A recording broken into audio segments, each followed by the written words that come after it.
Reporter dictation 150 शब्द प्रति minute. कुछ सेकंड में स्टार्ट हो। 2 साल पहले केंद्र सरकार ने तय किया था कि स्वतंत्रता दिवस के ठीक पहले हर साल 14 अगस्त का दिन भारत के विभाजन की विभीषिका को याद करने का दिवस होगा। 2 साल बाद अब जब विभाजन विभीषिका दिवस आया है तो उसकी पृष्ठभूमि में मणिपुर में हुई हिंसा और हरियाणा के नूह में घटी सांप्रदायिक घटनाएं खड़ी हैं। 2 साल पहले जब 14 अगस्त को विभाजन विभीषिका दिवस के रूप में मनाने का गजट नोटिफिकेशन जारी हुआ था, तब कई इतिहासकारों और बुद्धिजीवियों ने यह सवाल पूछा था कि इतिहास के किसी दुखद और बर्बर अध्याय को वर्तमान में क्या भूमिका दी जानी चाहिए।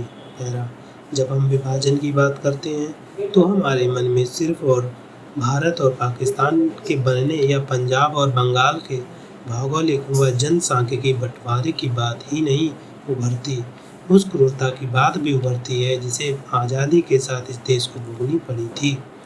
कितने लोगों को 2 नई बनी सरहदों के आर पार जाना पड़ा, कितनों को अपनी जान से हाथ धोना पड़ा, कितने घायल हुए, कितने परिवार एक दूसरे से बिछड़ गए, कितनी महिलाओं का अपहरण हुआ, कितनी स्त्रियां बच्चियों के साथ बलात्कार हुआ।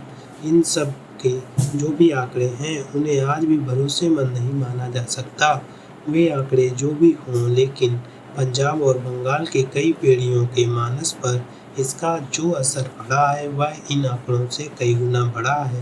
पहला, इतिहासकारों और लेखकों ने अपने अपने ढंग से उकेरा है। लेखकों ने इसे अपनी रचनात्मकता से सबके सामने लाने की कोशिश की है, तो कई इतिहासकारों ने सरकारी रिकॉर्ड और अखबारी रपटों को खंगालकर इसका सच समझने में हमारी मदद की है।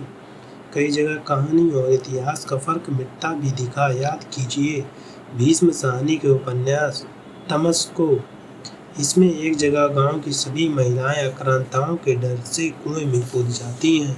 यह एक सच्ची घटना थी जो थुआ खालसा नाम के गांव में घटी थी। पैरा, हालांकि एक समय के बाद यह लगने लगा कि यह सब भी पूरा सच नहीं है। जो लोग इस विभीषिका से गुजरे हैं उनके परिजनों के पास ऐसे हजारों अनुभव और हजारों कहानियां हैं जो पिछले 7.5 दशक से बंगाल और पंजाब के असंख्य परिवारों के बीच सुनाई जाती रहीं। ये कहानियां न इतिहास की किताबों में दर्ज हुई और न ही अखबारों में इनके बारे में कुछ छपा। वसी बुटालिया और इश्तियाक अहमद वगैरह ने ऐसी ही कहानियों को बटोरने की कोशिश की। उन्होंने विभाजन के नैरेटिव को बड़ा फलक दिया है। पूरा सच सामने आ गया, यह दावा तो खैर अभी भी नहीं किया जा सकता, पर इससे विभाजन से जुड़ी निजी त्रासदियों का एक दस्तावेजीकरण तो हुआ ही है। पहला, इन दोनों को ही पढ़ने से यह समझ में आता है कि विभाजन की इस पूरी प्रक्रिया में समाज, पीड़ित परिवारों और लोगों को जिन अनुभवों से गुजरना पड़ा वे काफ़ी जटिल हैं और उनका श्वेत श्याम वर्गीकरण काफ़ी कठिन है। एक ही परिवार के कुछ लोग एक जगह पीड़ित थे तो दूसरी जगह वे हिंसक आक्रमणकारी भी बन गए।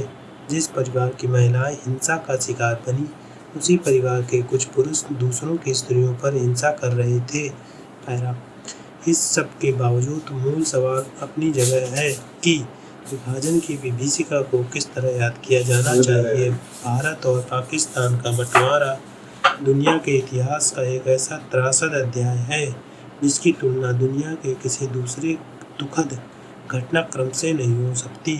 फिर भी यह जानना महत्वपूर्ण होगा कि दुनिया भर में त्रासद स्मृतियों को किस हद से याद रखा जाता है। यहाँ हम सिर्फ 2 उदाहरण लेंगे, एक विदेश का और एक भारत का। पहला उदाहरण है होलोकास्ट का। हिटलर के नाजी जर्मनी ने यहूदियों के नस्लीय सफाई के लिए उन्हें जो यातनाएं दी, उनकी स्मृति को होलोकास्ट के रूप में याद किया जाता है। पहला। दूसरा उदाहरण साल 1762 का है। अफगानिस्तान से आए अहमद शाह अब्दाली ने जब पानीपत की लड़ाई में विशाल मराठा सेना को मात दे दी, तो अब्दाली की फौज ने न सिर्फ भारी लूटपाट की बल्कि मराठा महिलाओं को बंदी बनाकर अपने साथ अफगानिस्तान की ओर ले गए। मगर रास्ते में सिख सेना ने उन पर हमला कर उन स्त्रियों को छुड़ा लिया और उन्हें वापस भेज दिया। अब्दाली इससे इतना आहत हुआ कि बदला लेने के लिए उसने पंजाब पर फिर से हमला बोला। यह हमला नहीं बल्कि एक तरह का कत्लेआम था। इसमें हजारों सिख मारे गए, गांव के गांव साफ कर दिए गए। सिख इतिहास में नरसंहार को वड्डा खल्लूघरा के नाम से याद किया जाता है। जिन गांवों में यह कत्लेआम हुआ वहां गुरुद्वारे भी बनाए गए हैं। होलोकास्ट हो या घल्लूघारा, दोनों ही स्मृतियां न भूलने लायक हैं। लोग इसे भूले ही भी नहीं हैं, मगर दोनों में एक बात समान है। दोनों में अतीत की कड़वाहट को वर्तमान की किसी नफरत में बदलने की कोशिश नहीं की जाती। इसे याद रखना इसलिए भी जरूरी है कि अचानक ही हम एक ऐसे दौर में पहुंच गए हैं जहां सबसे ज़्यादा दुरुपयोग अगर किसी चीज़ का होता है तो वह है इतिहास। सोशल मीडिया के इस दौर में अतीत को जिस तरह से तोड़ा मरोड़ा जा रहा है और उसकी जिस तरह की व्याख्याएं हो रही हैं, उसमें इतिहास को लेकर सतर्क रहने की सबसे ज़्यादा ज़रूरत है। इन दिनों इतिहास का इस्तेमाल वर्तमान में नए जुनून पैदा करने के लिए ही हो रहा है। बहुत से लोग भविष्य की इमारत इसी जुनून पर खड़ी करना चाहते हैं।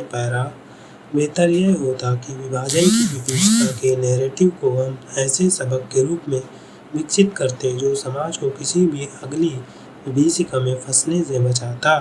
ऐसे किसी संकल्प के बिना विभाजन की विभीषिकाओं को याद करने से हमारी कठिनाइयाँ बढ़ेंगी। ठीक यहीं पर हमें हिंदी लेखिका कृष्णा सोबती की चेतावनी को याद रखना चाहिए। वह खुद विभाजन और उसकी वजह से हुए विस्थापन की त्रासदी से गुजरी थी। उन्होंने एक जगह कहा है, विभाजन को भूलना मुश्किल है लेकिन उसे याद रखने के खतरे बहुत हैं।